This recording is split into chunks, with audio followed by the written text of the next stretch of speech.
Good morning class. Next हम लोगों का टॉपिक है वेरिएशन ऑफ पैरामीटर। इसके लिए हम लोग क्या करेंगे, एक second order linear differential equation with variable coefficient consider करेंगे, यानी कि A nought X D two Y over D X two plus A one x D Y by D x plus A two x Y is equal to F of X. इसके corresponding एक हमने क्या ली, homogeneous linear differential equation. वो क्या है, A nought X D two Y over D X two plus A one x D Y by D x plus A two x Y is equal to zero. ये इस equation के corresponding homogeneous linear differential equation है। अब हमने क्या किया, y1 और y2 दो एलआई सॉल्यूशंस ले लिए, किसके, उस होमोजीनियस लीनियर डिफरेंशियल इक्वेशन के। तो उसके कॉरस्पॉन्डिंग कॉम्प्लीमेंट्री फंक्शन इसी टाइप का होगा, ये आप लोगों ने किया हुआ है, वेयर y1 एंड y2 क्या है, LI solution of equation number 2 और c1 c2 क्या है, arbitrary constant. In this method, we replace the arbitrary constant c1 and c2 by arbitrary functions v1 and v2। अब हम क्या कर रहे हैं, इस मेथड में वेरिएशन ऑफ पैरामीटर में हम लोग क्या कर रहे हैं, जो आर्बिट्ररी कांस्टेंट्स हैं c1 एंड c2 उनको हम किससे डिफाइन कर रहे हैं, फंक्शन से v1 एंड v2। यानी कि अब हम लोगों को क्या डिटरमाइन करना है, v1 एंड v2। अब इसके कॉरस्पॉन्डिंग की इक्वेशन क्या बन जाएगी, v1x into y one x plus v two x into y two x. This function will be particular integral of equation number 1। Now we have the functions v1 and v2। अब हम लोगों के पास क्या है, v1 और v2 दो functions हैं, इनके कॉरस्पॉन्डिंग आपको क्या है, एक कंडीशन है, कौन सी है, जो हमने खुद एसोसिएट की है, y1x into v one x plus y two x into v two x. अब देखो हम लोगों के पास फंक्शन तो दो है, फाइंड आउट करने के लिए कंडीशन एक है, तो हम लोगों को क्या करना पड़ेगा, एक ऐसी कंडीशन इम्पोज करनी पड़ेगी जिससे जो पहली इक्वेशन है उस पर कोई फर्क ना पड़े। ठीक है ना, आप लोगों को पता है ना, जितने वेरिएबल्स होते हैं उतनी इक्वेशंस होती हैं, तभी आप फाइंड आउट कर सकते हो। So now we have two functions and only one condition imposed on them. So we are free to impose second condition provided the first condition is not violated. वही मैंने अभी बताया ना, ऐसे कंडीशन इम्पोज करनी है जिससे पहले पे कोई फर्क ना पड़े। Now we shall see how and when we impose this additional condition as we proceed। ठीक है, हमने वो क्या किया, वाई पी एक्स से डिफाइन की condition v one x into y one x plus v two x into y two x.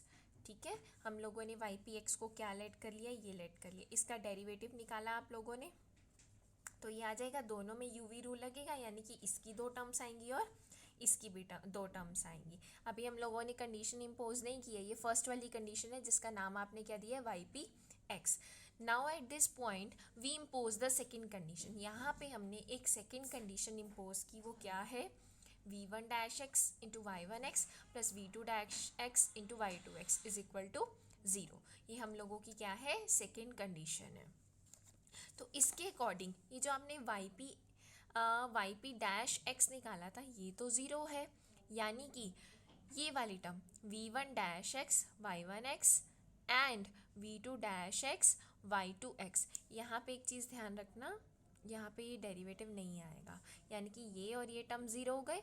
आपके पास बचा क्या, y P dash x v one x into y one dash x plus v two x into y two dash x, यही बचा। Now differentiating again, इस equation को हम क्या करें, दोबारा से डिफ्रेंशिएट कर रहे हैं। आपने जैसे ही उसको दोबारा डिफ्रेंशिएट किया, अगेन यूवी रूल लगेगा, टोटल 4 टर्म्स बनेंगी। Now use the condition that y p x is a solution of 1। अब वाई पी एक्स क्या है, सॉल्यूशन है इक्वेशन नंबर 1 का, क्योंकि आपने देखो बच्चा यहाँ पे डिफाइन किया था ना कि ये क्या है, सॉल्यूशन ऑफ इक्वेशन 1, इसका नाम आपने क्या दिया, वाई पी एक्स। इसका मतलब वाई पी एक्स अल्टीमेटली इस इक्वेशन का सॉल्यूशन हो गया।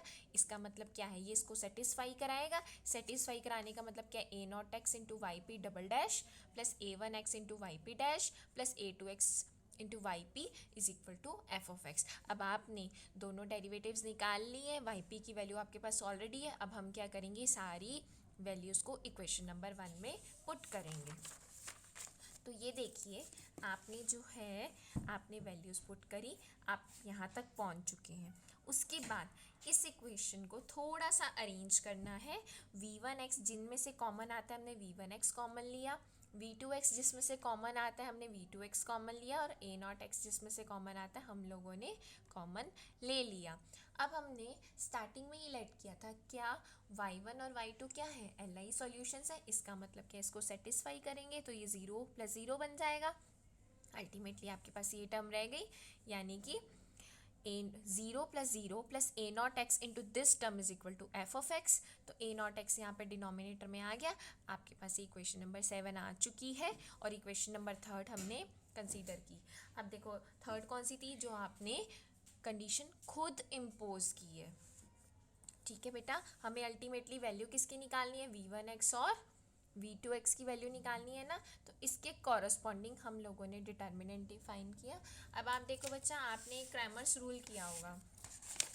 क्रैमर्स रूल में क्या होता है, देखो हम लोगों के पास दो इक्वेशंस होती हैं, x + 2y = 5, 3x - 4y = 9। इस तरीके से होता है। हम इसमें क्या डिफाइन करते हैं, d1 एंड d2 डिफाइन करते हैं। d क्या होता है, determinant of coefficient of x and y, तो वो ये हो जाएगा। ठीक है, d1 क्या होता है, इसमें हम जो फर्स्ट कॉलम है उसको किससे रिप्लेस करते हैं, कांस्टेंट से रिप्लेस करते हैं, second column as it is रहता है। और d2 क्या होता है, हम इसमें क्या करते हैं, फर्स्ट कॉलम सेम रखते हैं, सेकंड कॉलम को इन कांस्टेंट से रिप्लेस करते हैं। इसी तरीके से करते हैं।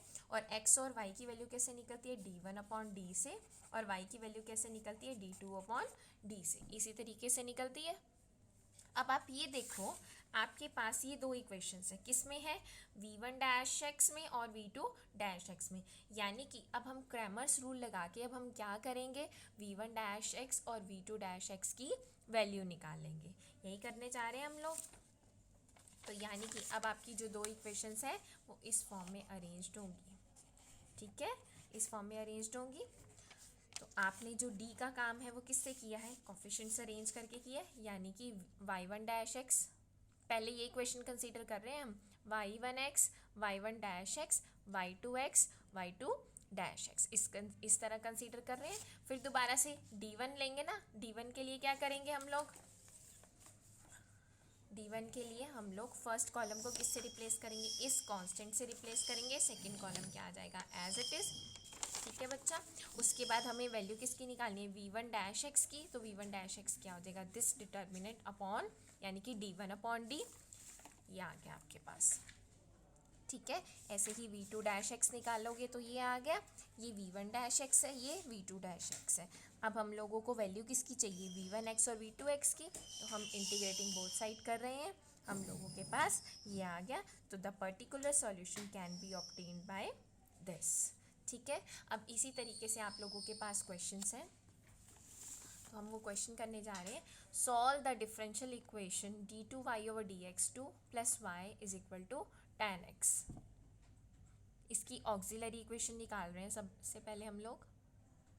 ये इसकी ऑक्सिलरी इक्वेशन होगी। यहाँ से आपने d की वैल्यू निकाली, कॉम्प्लीमेंट्री फंक्शन आप लोगों के पास आ चुका है। आप क्या करते हैं, पहला स्टेप, इसको क्या सपोज करते हैं, y1 और y2 को, सॉरी कांस्टेंट c1 और c2 को किससे रिप्लेस करते हैं आप, v1 एंड v2, और उसके बाद आप उसको किसका नाम दे देते हैं, yp(x) से। अगेन दो फंक्शन डिटरमाइन करने हैं, v1x एंड v2x। एक कंडीशन मिल चुकी है, एक खुद से इम्पोज करनी पड़ेगी। आपने इसका डेरिवेटिव निकाला, कंडीशन इम्पोज कर दी, इसी फॉर्मेट में ही इम्पोज करनी है। जैसे आपको वो एक तरह से जो वेरिएशन ऑफ पैरामीटर है ना, वो एक जनरल आर्टिकल है, उसी के स्टेप्स पे हमें जाके क्या करना है, क्वेश्चन सॉल्व करने हैं। तो आपने जो है ये सेकंड कंडीशन इम्पोज कर दी, डेरिवेटिव निकाला, दो टर्म ज़ीरो हो गई, अगेन डिफ्रेंशिएट किया। डिफ्रेंशिएट करने के बाद आप लोग यहाँ तक पहुँच चुके हैं। अगेन वहाँ से हम क्या करते हैं, दो इक्वेशंस फॉर्मेट करते हैं, एक तो जो खुद कंडीशन इम्पोज करी और एक जो सॉल्व करके आई है। फिर डिटर्मिनेंट निकालते हैं, v1-x आ गया, यानी कि d1/d आ गया। ऐसे ही v2-x निकाला, d2/d से निकाला, सॉल्व करके आप लोगों के पास ये आ गया। आपने किसकी वैल्यू निकाली है, v1-x की और v2-x की वैल्यू निकाल चुके हो। इंटीग्रेट करोगे तो किसकी वैल्यू आ जाएगी, v1x और v2x की।